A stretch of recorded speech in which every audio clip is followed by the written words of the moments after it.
por este espacio tan especial, gracias por la tecnología, gracias por poder usar estas avenidas para compartir de ti, Señor, cruzar fronteras y llegar a lugares donde estamos limitados físicamente para llegar muchas veces. Gracias por este tiempo, te bendecimos y te adoramos en el nombre de Jesús. Amén. Bueno, vamos a iniciar con un repaso, ¿sí? Y en ese repaso quiero que recordemos, y por eso siempre hemos estado viendo acerca de los ríos, el río de inspiración de la Biblia, y hemos dicho que hay 39 libros, pero entonces el Antiguo Testamento tiene 39 libros y el Nuevo Testamento tiene 27 libros, de los cuales el Pentateuco tiene 5, históricos 12, poéticos 5, profetas mayores 5 y profetas menores 12. Entonces, hasta aquí me voy a salir porque me gustaría de pronto, si alguno de ustedes levanta su manito y me ayuda con esos libros, que no los esté viendo, pero realmente quiera lanzarse al agua y compartir, decir los libros de la Biblia hasta donde vamos. Deben haberse aprendido hasta los 5 profetas mayores, pero no sé, Sandrita Sierra, qué chévere, Sandra, te voy a abrir el micrófono y entonces me gustaría que te lanzaras ahí, pues, súper chévere, sin hacer trampita, ¿no? Mirando, sin mirar. No, pastor, lo voy a decir yo. James. Eso yo. Wow, James, eso sí es un reto chévere. Bueno, entonces... Mi esposa me tiró al agua. Ok, entonces vamos a escucharte, James. Yo voy aquí dándolos y si no es, entonces aquí va a aparecer. ¿Listo? Entonces tenemos 39 libros, 5 del Pentateuco, 2 históricos, 5 poéticos, 5 profetas mayores, 12 profetas menores. Lánzate, James. Ok, es Génesis, Éxodo, Levítico, Números y Deuteronomio. Muy bien. Está Josué, Jueces, Ruth, Primera de Samuel, Segunda de Samuel, Primera de Reyes, Segunda de Reyes, Primera de Crónicas, Segunda de Crónicas, Esdras, Nehemías y Esther. Muy bien. Ok, sigue Job,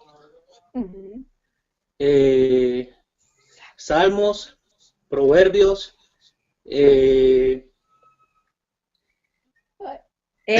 Proverbios, Eclesiastés y Cantar de los Cantares. Muy bien, James. Y sigue Isaías, Jeremías, Lamentaciones, Ezequiel y Daniel. Muy bien. ¿Hasta ahí vas o te vas a lanzar todo de una? No, tengo que aprenderme bien los otros profetas menores porque se me complica un poquito en unos, pero para la próxima semana ya lo tengo todo. Bueno, te voy a enseñar esta clave y es, pues yo me los aprendí así, no sé ustedes, pero OJA, las iniciales, OJA, JM, NH, SH, ZM.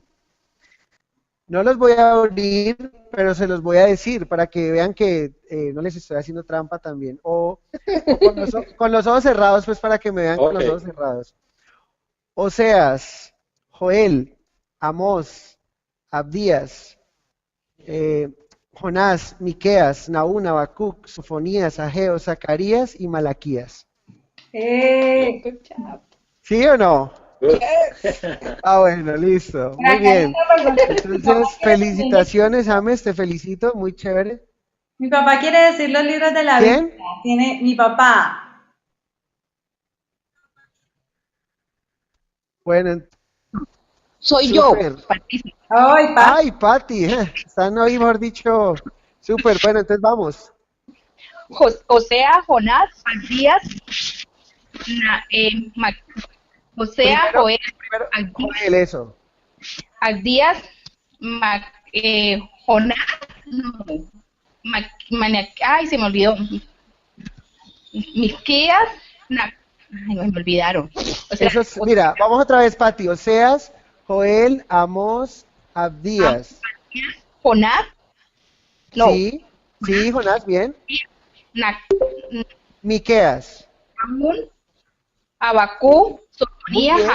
Zacarías y Malaquías.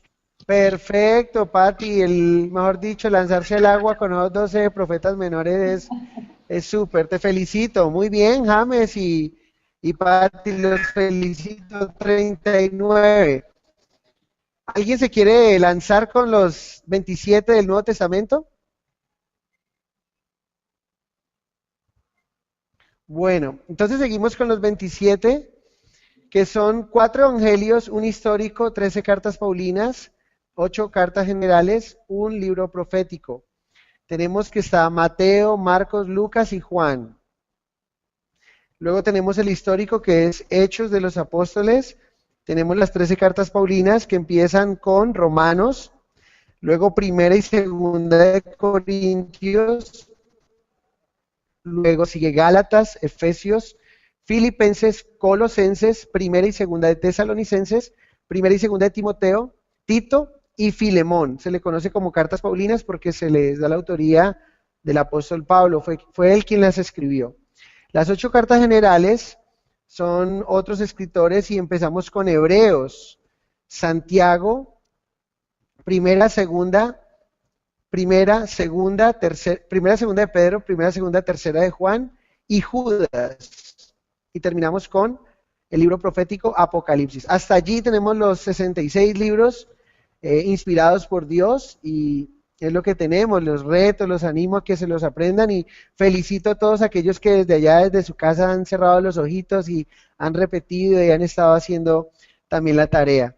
Es muy chévere. Uno de los desafíos lindos de dar fundamentos siempre que lo enseño es que los alumnos que están allí conectados puedan al final aprender algo nuevo, práctico, y es saber los libros de la Biblia. Y eso va a servir muchísimo como creyentes cuando vamos a la iglesia, lo que leemos es la Biblia. Y a veces yo soy uno que me encanta ir a muchos pasajes de la Biblia y me gusta que la iglesia pueda acompañarme a leerlo, entonces es muy chévere encontrarlo rápidamente y estar conectado. Y a veces por perder el tiempo en buscar el libro se pierde uno de la conexión de la enseñanza. Entonces es algo práctico, pero que puede bendecirme espiritualmente. Los desafíos. Luego vimos, la primera lección fue los cuatro aspectos del Evangelio, que son las buenas noticias, y es el amor de Dios, el pecado, que significa errar al blanco, la solución, que es Jesucristo, y cómo funciona cuando nos arrepentimos. No es un acto emocional, sino un cambio de mente y actitud. En la lección 2 vimos una nueva vida en Cristo. ¿Qué significa esto? Que Dios nos regala una nueva vida a nosotros, una nueva creación en nuestro ser, que es el Espíritu Santo ahora en nosotros también. Y ahora, aunque tenemos nuestra carne y nuestro espíritu, hay por así decirlo, hay una lucha de cuáles son las cosas que le vamos a dar prioridad, y hay unos cambios que acompañan la nueva vida, y esto es, las prioridades cambian. Dios es en primera medida, la familia, el trabajo, el ministerio, luego una manera diferente de ver la vida, como dijo el Señor Jesucristo: el que quiera seguirme, niéguese a sí mismo, tome su cruz y sígame. Nuestra mente es transformada por medio de la palabra de Dios, ponemos nuevos pensamientos de Dios y su palabra y sacamos todos esos pensamientos que eran incorrectos, pero también nuestras actividades cambian. En la lección 3 vimos en quién creemos en la persona de Jesús, a diferencia de las religiones, sectas, creen en hombres que han tenido una vida, pero murieron y no resucitaron. Jesucristo no solamente tuvo una vida histórica, bíblica, pero también murió en la cruz y resucitó. Es Dios, es el Cordero de Dios, lo presentó Juan, también es el pan de vida y el agua que puede darnos satisfacción. Es nuestra luz por la cual podemos caminar, es el buen pastor, es la resurrección y la vida. Es el único camino, la verdad, la vida también, y es también la vid. y nosotros somos sus pámpanos. Eso fue lo que vimos en la lección número 3. En la lección número 4 aprendimos que necesitamos tener una relación con Dios y que esa relación con Dios necesita unos ingredientes muy importantes. El primero de todos, la fe. Sin fe es imposible agradar a Dios. Entonces la fe es, Dios lo dice, yo lo creo y eso es todo. También que la fe viene por el oír y el oír la palabra de Dios. Allí en la palabra de Dios es que crecemos en nuestra fe y que esto funciona, la ruta de la fe es creer para ver y no ver para creer. Caminamos no por vista, sino por fe.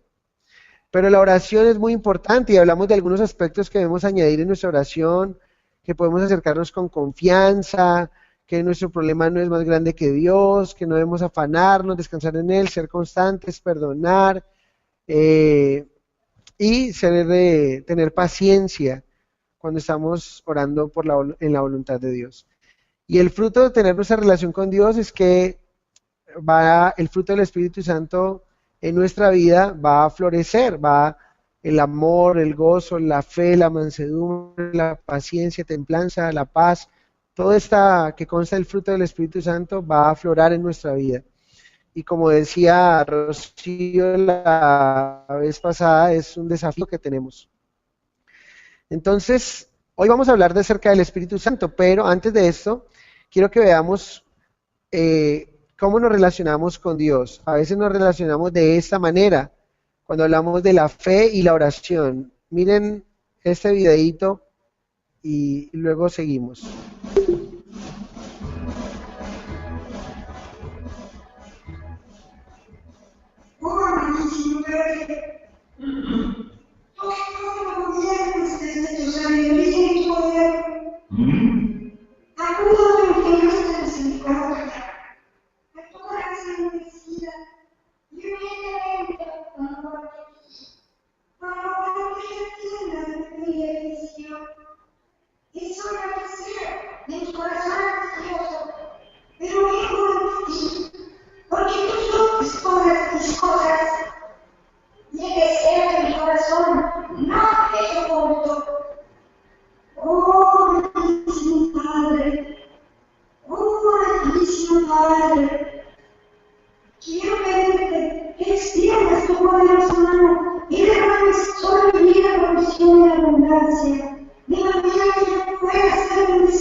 ¿Y por qué no solo me dices, a mí me puedes ayudar? Ya, si tanto está bien.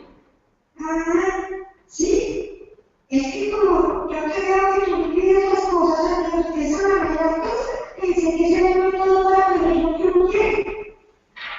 Gracias. Pues sí.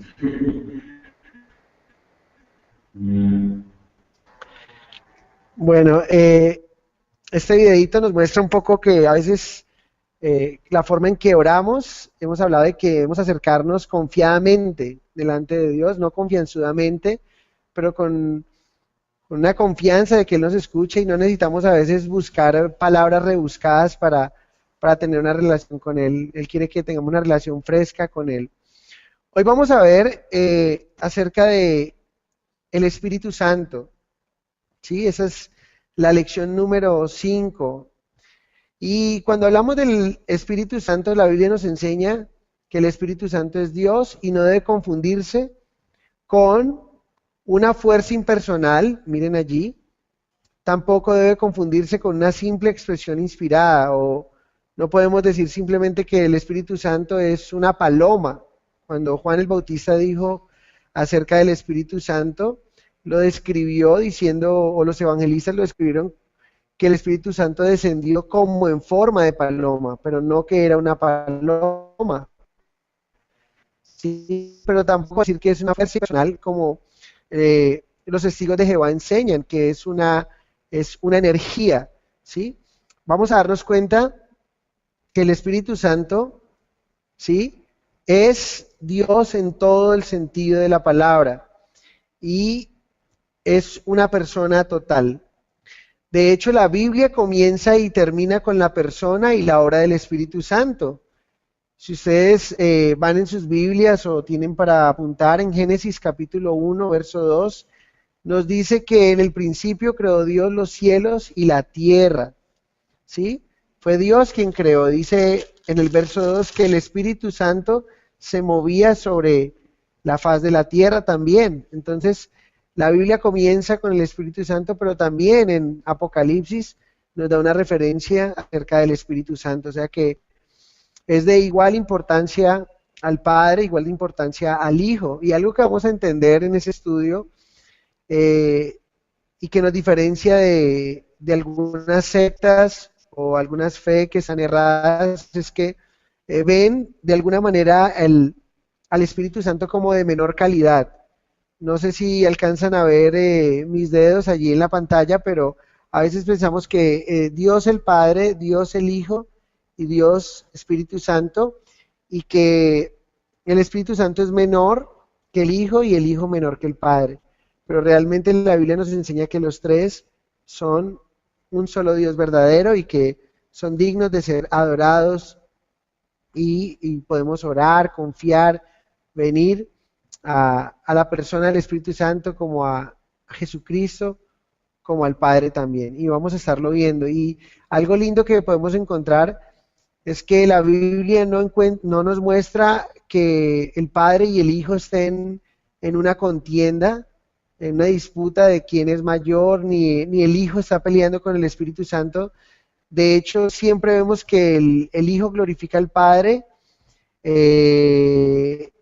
el Padre glorifica al Hijo y el Espíritu Santo se encarga también de mostrarnos y llevarnos al Hijo. O sea, hay una unidad perfecta, no hay una contienda como algunos personas quieren hacernos ver, como si hubiese una contienda entre ellos o si el Padre está disgustado porque adoremos a su Hijo o si Jesucristo está enojado porque oramos por medio del Espíritu Santo al Padre en medio de Él. O sea, a veces las sectas tratan de mostrarnos esto, pero no hay tal cosa, hay una perfecta unidad en el Padre, en el Hijo y el Espíritu Santo.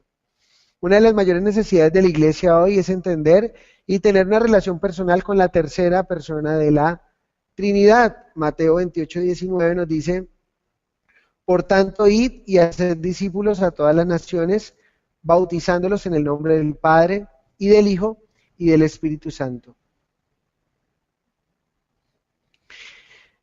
La Biblia nos enseña quiénes pueden recibir el Espíritu Santo, y eso lo encontramos en el Evangelio según San Juan, en el capítulo 7, versos 38 y 39. Vamos a entender, vamos a estar viendo algunas lecciones acerca del Espíritu Santo, pero hoy vamos a ver realmente que quiénes pueden recibir el Espíritu Santo. Juan 7, 38 y 39 dice: el que cree en mí, dijo Jesucristo, como dice la Escritura, de su interior correrán ríos de agua viva. Esto dijo del Espíritu que habían de recibir los que creyesen en él, pues aún no había venido el Espíritu Santo, porque Jesús no había sido aún glorificado. Entonces noten aquí que Jesucristo nos está dando un requisito para poder recibir el Espíritu Santo. Y el único requisito que necesitamos para recibir el Espíritu Santo dentro de nosotros es creer en Él, creer en Jesús. Y la promesa es, como dice la Escritura, de su interior correrían ríos de agua viva. Y es lindo porque cuando tenemos el Espíritu Santo, cuando creemos en Jesús, el Espíritu Santo viene a morar en nosotros y nos convertimos en canales de bendición para aquellos que nos rodean. Y eso es lo que hace ríos de agua viva. Los ríos de agua viva lo que llevan es vida. Y podemos ver la vegetación tan hermosa que puede existir al lado de un río, ¿sí? Pero eso no lo encontramos muchas veces cuando hay agua que está estancada, agua que está dañada, que no corre. El Señor dice que cuando nosotros creemos en Él, de nuestra vida empieza a fluir esos ríos de agua viva. Entonces, habló acerca del Espíritu Santo. y dice porque Jesús no había sido aún glorificado, o sea, esa era una promesa que iba a venir, pues Jesús no había sido glorificado aún, no había ascendido al Padre, entonces todavía el Espíritu Santo no moraba dentro de las personas, y la próxima lección vamos a estar viendo acerca de las formas o la manifestación del Espíritu Santo. Entonces el requisito como tal es creer en Él, y me encanta que dice, como dice la Escritura, era una promesa, pero también podemos aplicar lo que debemos de creer en Jesús, como dice la Escritura. El contexto real es, el que cree en mí, como dice la Escritura, es una promesa, pero me gusta aplicarlo también que debemos de creer en Jesús, no a nuestra manera, sino como dice la Escritura. ¿Qué dice la Escritura de Jesús?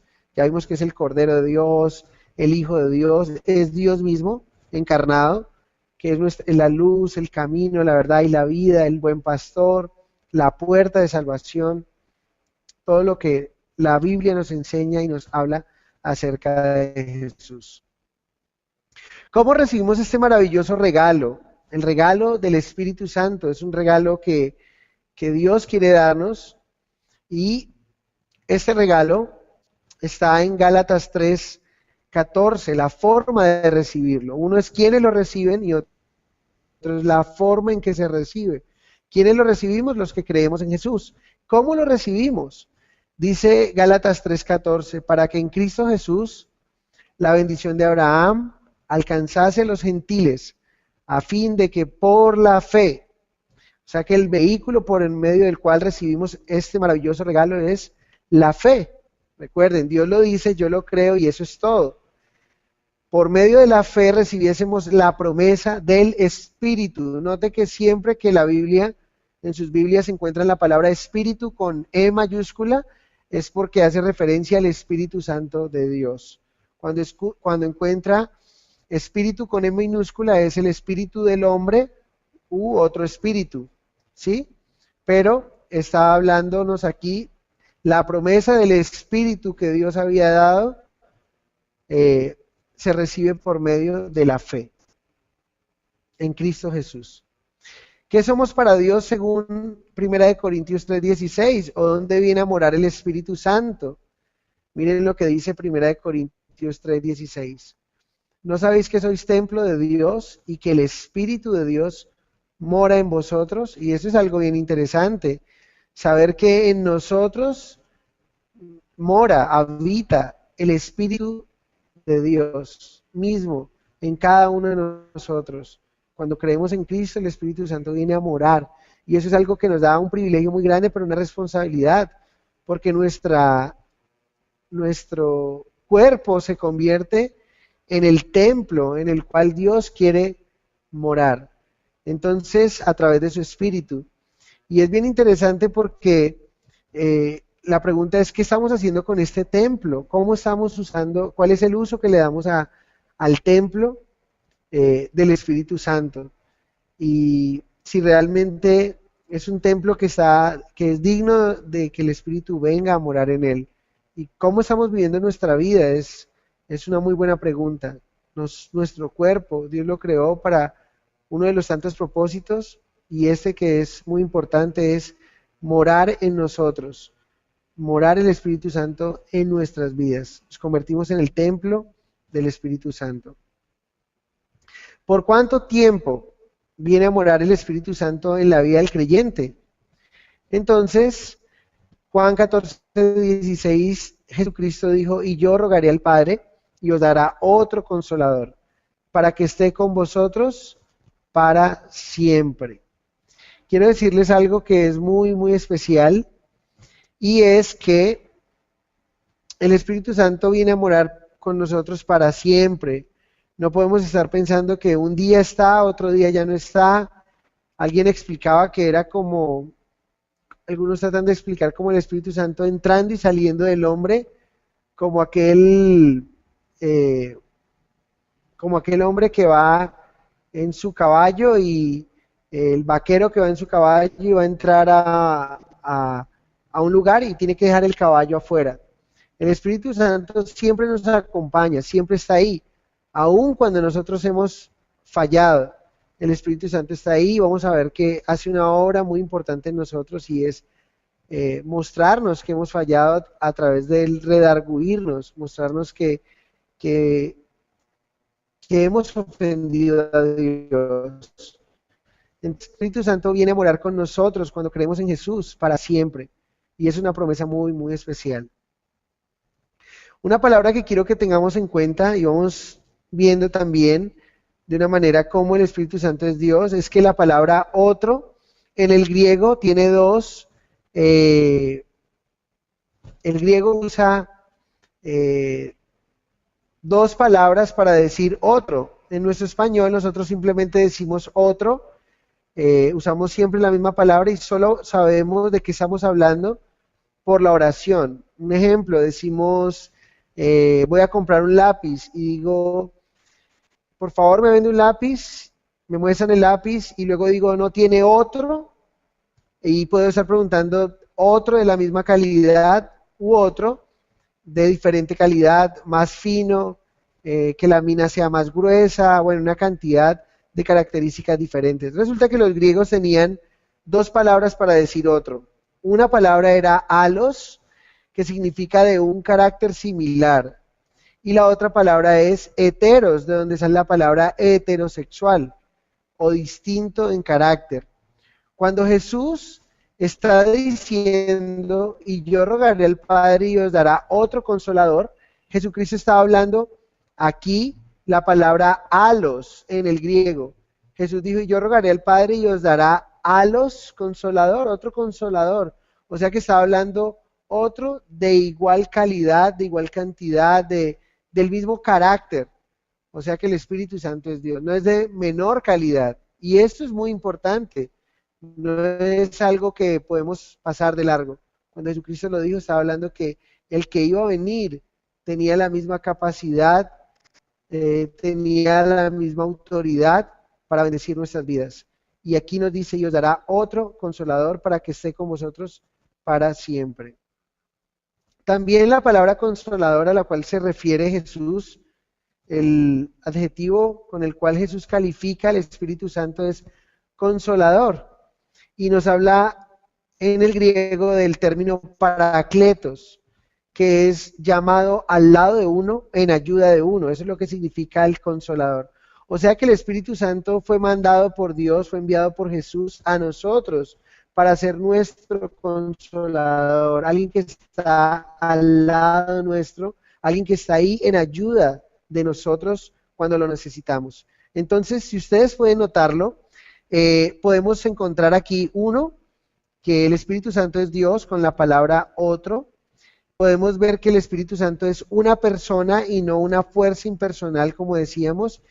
Y una de las características de una persona es que puede venir a ayudarnos. Yo no creo que una fuerza impersonal tenga la capacidad de ayudarnos, ¿sí? Como nos puede ayudar nuestro Consolador, el Espíritu Santo. Entonces recuerden, Juan 14:16, él estaba hablando Jesús en el contexto de que iba a ir al Padre, pero que no se turbara el corazón de ellos, porque en el lugar... ¿Por cuánto tiempo habita el Espíritu Santo en el creyente? Parece que se fue la voz allí, pero entonces estamos retomando.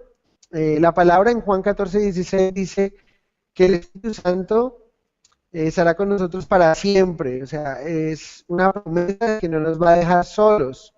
Y Jesús dijo esas palabras justo cuando los discípulos se sintieron muy afligidos porque Él les estaba diciendo que tenía que irse y que iba a ir a un lugar, pero que ellos iban a estar con Él un día, pero que Él se iba a adelantar, que en el lugar donde Él iba a estar, nosotros íbamos a estar con Él, o los discípulos iban a estar con Él también, pero mientras tanto Él les iba a enviar un consolador. Cuando les decía la palabra otro, no sé si alcanzaron a escucharlo, pero la palabra otro, los griegos usaban dos palabras para decir otro. Nosotros solo tenemos una que estamos diciendo en oración. Un ejemplo, cuando compramos algo y pedimos un artículo y luego le preguntamos al que nos está atendiendo si tiene otro, podemos ya decir de la misma calidad, otro del mismo precio, u otro de diferente precio, más costoso, más barato, de mejor calidad. Cuando Jesucristo dijo que nos iba a enviar a otro consolador, sus discípulos que iba a enviar a otro consolador, estaba hablando de la palabra alos, que significa de un carácter similar. La otra palabra que usan los griegos para decir otro era heteros, que significa distinto en carácter. Esa es una demostración más de cómo el Espíritu Santo es Dios. Cuando Jesús dijo que nos daría otro consolador, estaba hablando otro de la misma calidad, otro de la misma esencia. O sea, la misma esencia del Padre, la misma esencia del Hijo. El Padre y el Hijo uno son. Ahora Jesucristo está diciendo, yo les daré otro consolador, otro que tiene la misma esencia mía. Y esa es la palabra que usó. También la palabra consolador hace referencia, el adjetivo que Jesús dice del Espíritu Santo consolador es el término paracletos en el griego, que significa llamado al lado de uno o en ayuda de uno. Es súper lindo porque el Espíritu Santo es enviado por Jesucristo para que el creyente no esté solo y tenemos un ayudador. Y esta es una demostración más también de que el Espíritu Santo es una persona que está dispuesta a nuestra ayuda, está listo para ayudarnos. Una fuerza impersonal no tiene la capacidad de ayudarnos. Los testigos de Jehová dicen que el Espíritu Santo es la fuerza activa de Dios, que Dios es, por así decirlo, el transformador, y que el Espíritu Santo es como un toma donde yo puedo obtener energía. Pues sabemos que si vamos y nos prendemos a 110 voltios, nos pasa un correntazo bien tremendo, pero realmente no nos va a ayudar de a mucho. Y si me quedo mucho tiempo, realmente no me va a ayudar, pero me va a hacer daño a mi salud. El consolador es una persona que está ahí para ayudarnos, está al lado de nosotros, en ayuda a nosotros. La obra del Espíritu Santo en el creyente y en el mundo. Resulta que el Espíritu Santo fue enviado, pero tiene una dinámica muy especial. Con los que somos creyentes, trabaja de una manera, opera de una manera, y también opera de una manera distinta en el mundo. El creyente trabaja de una manera, vamos a verlo, y es primero, y digo en el creyente cuando hemos aceptado a Cristo en nuestro corazón, recuerden, el Espíritu Santo está en nosotros, y lo primero que hace el Espíritu Santo, una de las cosas que hace el Espíritu Santo en nosotros es enseñarnos y recordarnos las palabras de Jesús. Y quiero que me acompañen a Juan 14:26. Juan 14:26, el Señor nos dice, mas el Consolador, otra vez la palabra Consolador, el Espíritu Santo, a quien el Padre enviará en mi nombre. Noten que no hay una pelea del Padre y el Hijo, y entonces el Espíritu Santo va a venir a quitarle protagonismo al Hijo o al Padre. No hay una disputa en el cielo entre el Padre, el Hijo y el Espíritu Santo. Dice más el Consolador, el Espíritu Santo, a quien el Padre enviará en mi nombre, Él os enseñará todas las cosas y os recordará todo lo que yo os he dicho. Es lo que dice este pasaje. Y Juan 16, 13 y 14, 2 capítulos más adelante, dice lo siguiente: pero cuando venga el Espíritu de verdad, Él os guiará a toda verdad, porque no hablará por su cuenta, sino que hablará cosas que habrán de venir. Él me glorificará porque tomará de lo mío y os lo hará saber. Entonces es súper lindo que nos habla que ahora el Espíritu Santo en el creyente, el Hijo de Dios, además de ayudarnos, nos va a ayudar a recordar y nos va a enseñar las palabras que Jesús dijo. O sea que el Espíritu Santo se ocupa del creyente, pero también el Espíritu enseñó de las enseñanzas que Cristo dejó para que nosotros podamos entenderlas y recordarlas. O sea que el Espíritu Santo nos lleva a adorar a Cristo y es nuestro consolador. Entonces nos enseña y nos recuerda. Es una de las tareas del Espíritu Santo, una de las manifestaciones. Esta es la obra del Espíritu Santo en los que creen. Nos enseña, nos recuerda las palabras de Jesús, pero también da testimonio en nuestros corazones del amor de Dios. Eso está en Romanos 5:5. Me gustaría que me acompañaran ahí a Romanos, con sus Biblias allá en casita. Romanos capítulo 5, verso 5. El apóstol Pablo dice, y la esperanza no avergüenza, porque el amor de Dios ha sido derramado en nuestros corazones por el Espíritu Santo que nos fue dado. ¿Sí? Entonces, sabemos que la esperanza de grandes bendiciones futuras no será vana. O sea, todo lo que el apóstol Pablo dice en Romanos 5 es como la gente a veces nos escucha y pueden burlarse de nuestra fe. Pero Pablo dice en ese pasaje que la esperanza no avergüenza porque el amor de Dios ha sido derramado en nuestros corazones por el Espíritu Santo. Esas bendiciones futuras no será vana, o sea, no es algo que no vaya a ocurrir, va a ocurrir cuando el Señor venga por nosotros, el que no moriremos eternamente y todas sus promesas, porque el Espíritu Santo da testimonio en nuestros corazones del amor de Dios. Entonces, a través del Espíritu Santo, Dios ha derramado su amor en el corazón del creyente.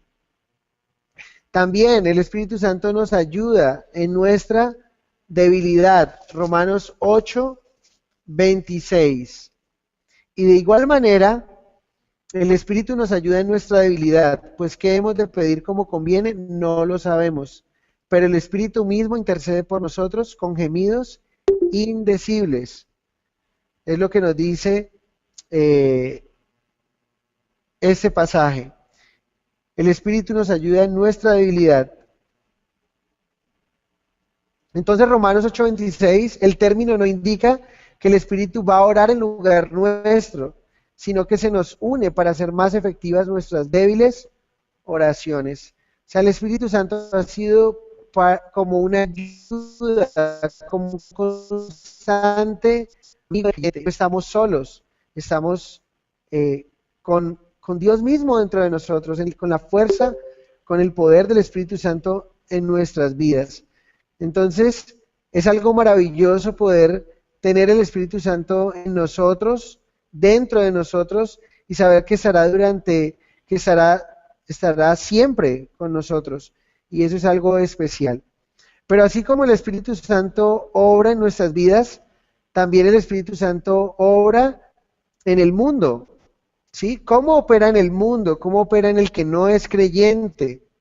Bueno, Juan 16:8, acompáñenme allí rápidamente, porque vamos a estar ahí en Juan un tiempito.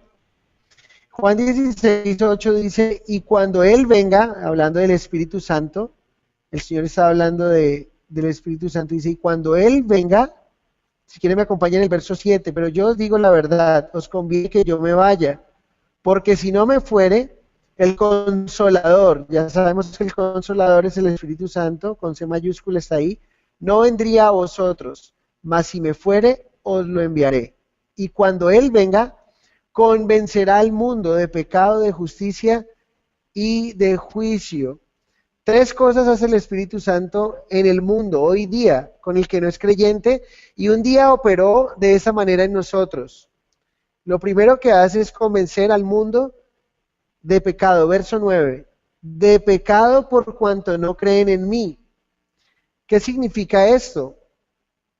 Significa que el pecado por el cual el hombre va a ser juzgado delante de Dios, el que no, como este hombre y otro que dicen, no oigo, no escucho, tengo orejas de pescado, ¿sí? Y rechazan el mensaje del Señor, rechazan el amor de Dios. Porque el pecado mayor, por así decirlo, el pecado padre, el pecado madre, el pecado más grande por el cual el hombre será juzgado, condenado, será por no creer en Jesús. Es pecado no creer en Él después de ver todo lo que Él ha hecho por nosotros. Ese es el pecado con el cual Dios juzgará al hombre, y lo primero que le preguntará es, ¿qué hiciste con mi Hijo Jesús? ¿Creíste en Él o lo rechazaste?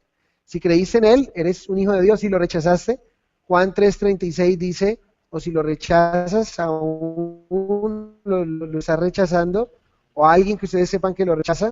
Juan 3:36 dice, el que tiene al Hijo tiene la vida, pero el que rehúsa a creer en el Hijo de Dios no verá la vida, sino que la ira de Dios está sobre él. Entonces el Espíritu Santo está trabajando cuando hablamos, cuando compartimos, está tocando corazones y le está diciendo a esas personas, cree en Jesús. No creer en Jesús es pecado, es el pecado por el cual el hombre será juzgado y condenado.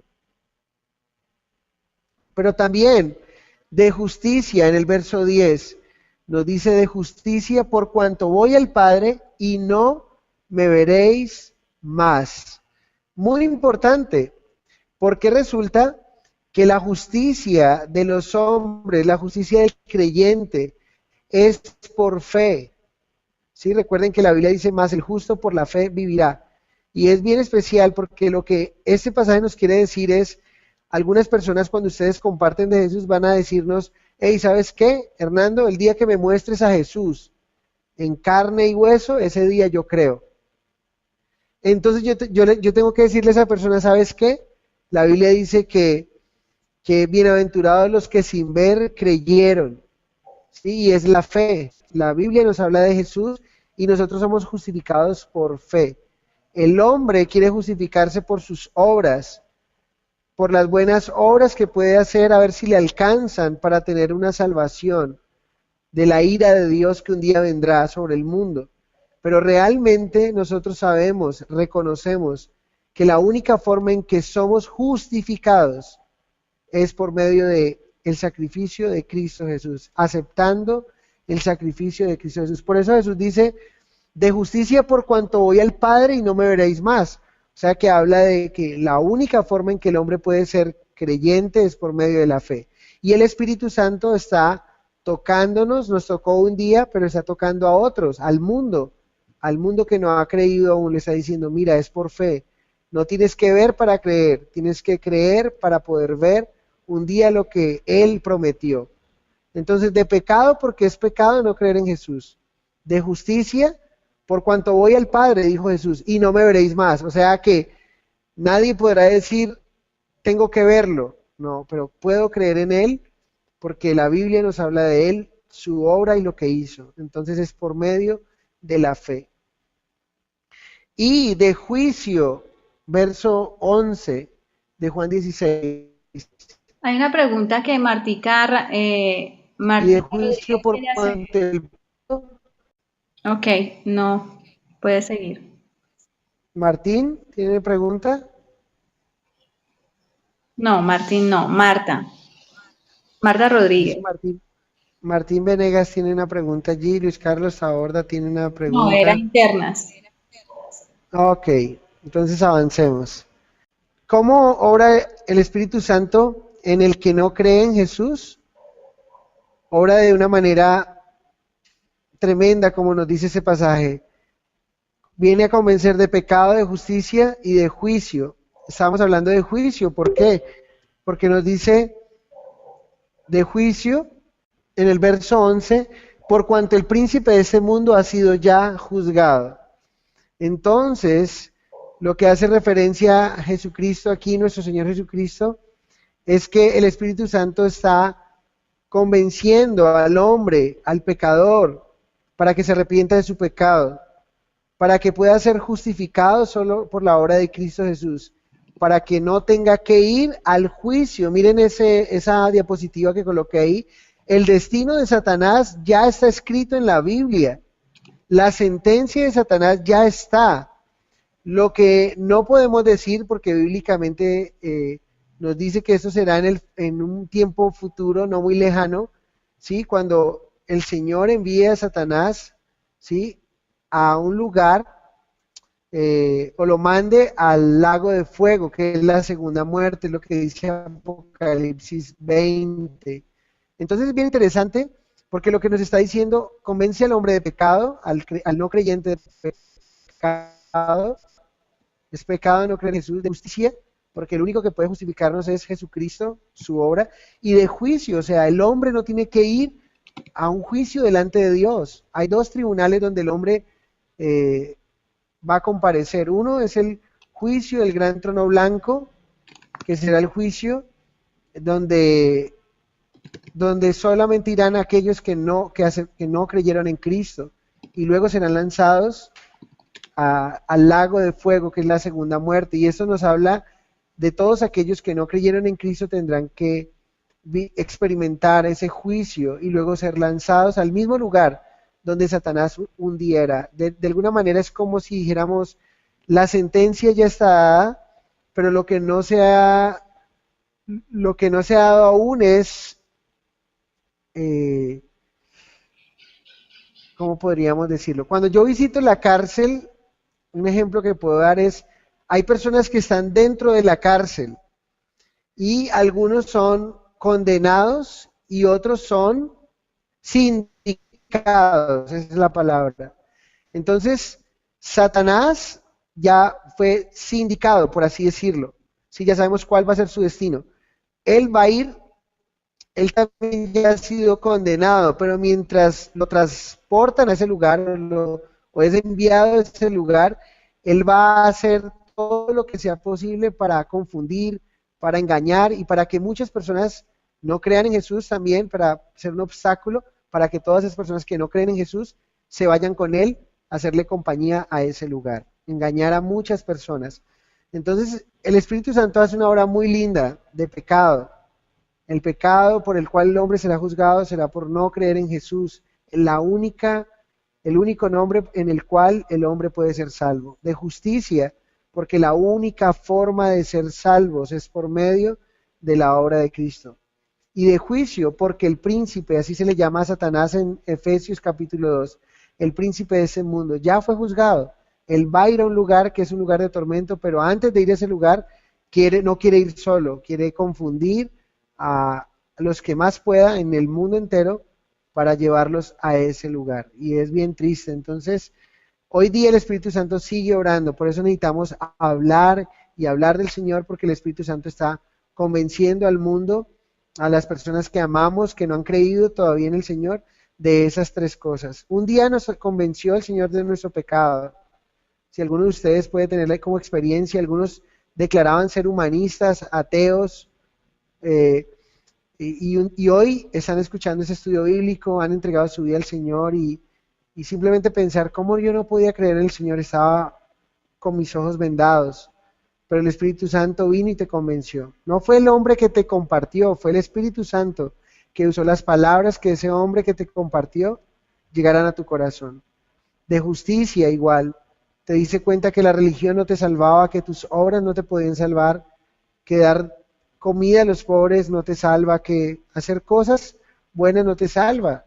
Solo lo único que nos puede salvar es la obra maravillosa de Jesús. Y de juicio es que un día van a ser juzgados todos aquellos que no crean en Jesús. Y Satanás ya fue condenado a ir a ese lugar.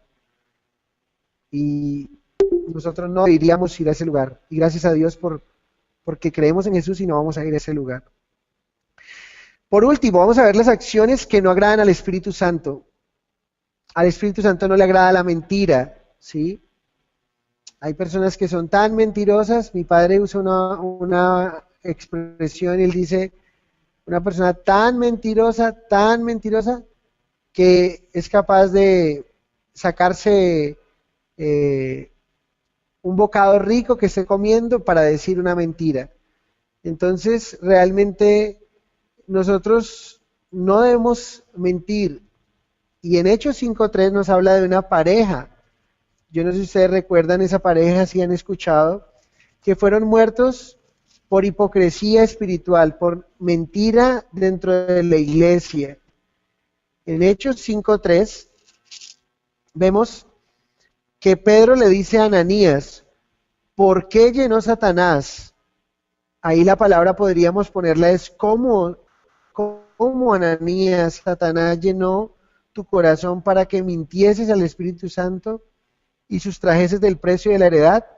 No sé si ustedes recuerdan bien, rápidamente quiero comentarlo, en la época donde hubo un gran avivamiento, el Espíritu Santo vino con fuego el día de Pentecostés, se arrepintieron muchas personas, la iglesia tuvo una explosión, un crecimiento muy grande y dice que todos tenían una unidad, un mismo sentir, un mismo corazón. Y por allá un hombre llamado Bernabé, hijo de Consolación, de Chipre, vendió una heredad y lo puso a los pies de los apóstoles, ¿sí? Porque él hizo de alguna manera el voto de pobreza y entrega esa heredad, ese precio a los pies de los apóstoles para repartirlo entre los hermanos y que no hubiese ninguna necesidad. Resulta que Ananías y Zafira también tenían una heredad y la vendieron y convinieron en decir, bueno, mi amor, vamos a entregar este dinero y vamos a los pies de los apóstoles y lo entregamos, pero si nos llegan a preguntar que si la vendimos en tal precio, pues mentimos y decimos que la vendimos en un menor valor y que todos lo estamos entregando. Realmente el problema no era lo que estaban dando, era cómo lo estaban dando, era una hipocresía, porque ellos querían mostrarse ante la gente, ante el resto de hermanos, que estaban entregándolo todo y que se estaban quedando sin nada, ¿sí? Y era como, wow, qué espirituales son. Pero realmente vuelvo y les digo, el problema no era que hubieran entregado, ellos pudieron haber vendido la heredad y haber dado el 5%, el 10%, el 20%, el 30%, el 50%, haber dado cualquier cosa, lo que Dios hubiera puesto en su corazón. El problema es que tenían hipocresía espiritual y quería que los vieran. Y en ese momento Pedro ahí le había preguntado que por qué había sustraído el precio de la heredad. Y en ese momento le dice, mira, no has mentido a los hombres, has mentido a Dios. ¿Por qué conveniste? ¿Por qué llenó Satanás tu corazón para que mintieses al Espíritu Santo y sustrajeses del precio de la heredad? Reteniéndola no se te quedaba a ti y vendida no estaba en tu poder, es lo que le dice el apóstol Pedro. Prácticamente lo que le está diciendo es, tú podías habértela gastado, haber comprado lo que hubieras querido. El problema es por qué viniste a mentir. ¿Por qué quieres dar una apariencia de lo que no eres?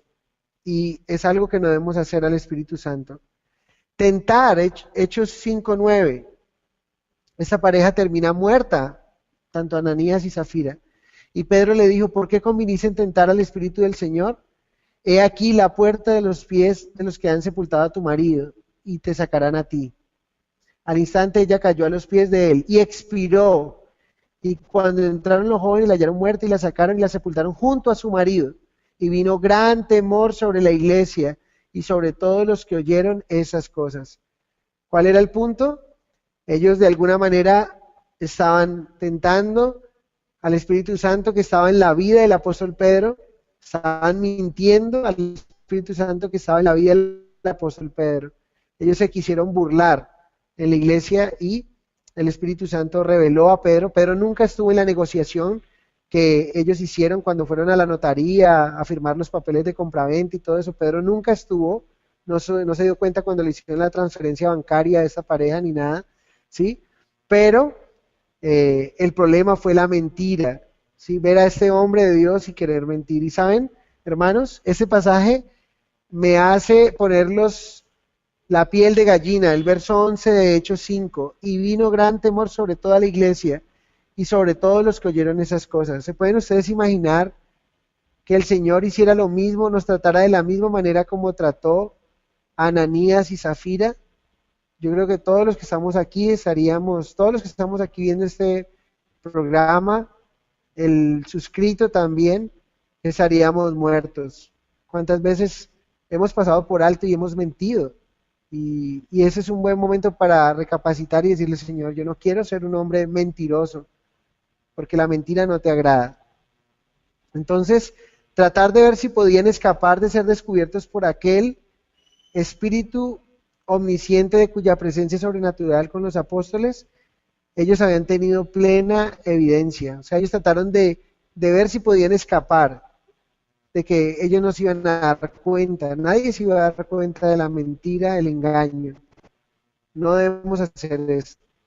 Contristar, Efesios 4:30, dice la palabra, no contristéis al Espíritu Santo. Quiero leerlo. Y nos habla aquí Efesios. En Efesios 4:30 nos dice lo siguiente. Y no contristéis al Espíritu Santo de Dios, con el cual fuisteis sellados para el día de la redención. No debemos de contristar, la palabra contristar, y es otra demostración más de que el Espíritu Santo es la persona del Espíritu Santo, porque la palabra contristar significa afligir o hacerlo poner triste, angustiar. El hacer, el entristecer el Espíritu Santo que está dentro de nosotros, que hemos sido sellados, la forma de hacerlo es cuando pecamos. Entonces, esas acciones no agradan al Espíritu Santo, la mentira, tentar, ni contristar. Pero tampoco agrada el apagar el fuego del Espíritu Santo. Primera de Tesalonicenses 5:19 nos habla acerca de esa verdad. Dice, no apaguéis el Espíritu. Entonces, son acciones que no quiere el Señor que hagamos. El mandato de no apagar el Espíritu aquí es, no apaguéis el Espíritu. Y ese mandato de no apagar el Espíritu es, de alguna manera, que cuando de alguna manera no estamos teniendo presente o no estamos conectando, si ustedes se dan cuenta, la imagen que he usado dice, el fuego del Espíritu Santo es Jesús mismo, o sea, poder estar en esa comunión permanente. Una forma de apagar el Espíritu Santo en nosotros es cuando tapamos nuestro oído al consejo de Dios, cuando no tenemos un tiempo devocional con el Señor, cuando no tenemos un tiempo de comunión con el Señor, vamos apagando ese fuego, esa llamita que está ahí en nosotros, y estamos llamados a avivarla, a cada día tener una conexión más maravillosa con nuestro Señor.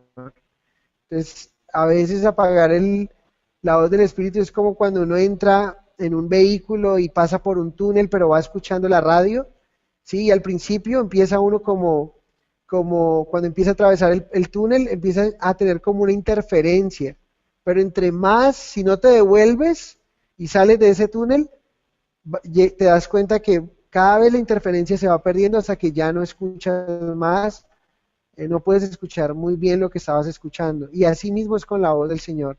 Tenemos que estar sintonizados con Él, enamorados de Él, apasionados de Él, y darle el tiempo que se merece en un tiempo devocional, en una búsqueda constante. Ya hemos terminado y hemos visto acerca de nuestra lección del Espíritu Santo.